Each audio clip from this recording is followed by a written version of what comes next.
Hi everyone, welcome back to my channel. তো তোমরা কেমন আছো? আমিও তোমাদের আশীর্বাদে খুব ভালো আছি। তো তোমরা কি ভাবছো আমি কেন এত কাজকর্ম একা একা করছি? একদমই নয়।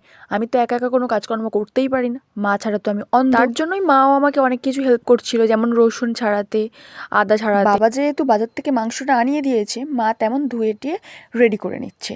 তো যেমন কথা তেমন কাজ। মায়ের মাংসটা ধোয়া ডান হয়ে যাওয়ার পরে আমি চলে এলাম উনুনের কাছে, কারণ যেহেতু নিরামিষ আমার দিদা খায়, তার জন্য আমরা গ্যাসে কিছুই করতে পারি না। তো উনুনে এসে আলু ডিম দুটোই সিদ্ধ করতে বসিয়ে দিয়ে মাংসটা ম্যারিনেট করতে দিয়ে দিলাম।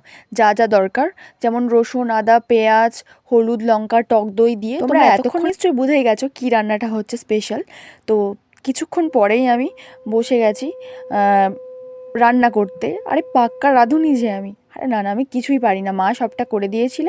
আমাকে বলছিল মাংসটা কষিয়ে রাখ। স্পেশাল আর কিছুই নয়, হচ্ছে বিরিয়ানি। তো আমি তেমনভাবে বিরিয়ানি বানাতে পারি না, আর মাও পারে না। যখন বানাই মামি আসে, এসে বানায়। তো মামিকে দেখে দেখেই একটু আধটু শিখেছি আর কি, আর বাকিটা ফোন দেখে দেখে। তো তারপরে আমি দমে দিয়ে দিচ্ছিলাম বিরিয়ানিটা, সব কিছু দিয়ে।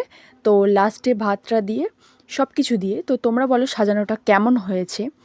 আর সত্যি বলতে অসাধারণ ছিল বিরিয়ানিটা। আমি করেছি বলে নয়, ফার্স্ট টাইম করে দারুণ দারুণ।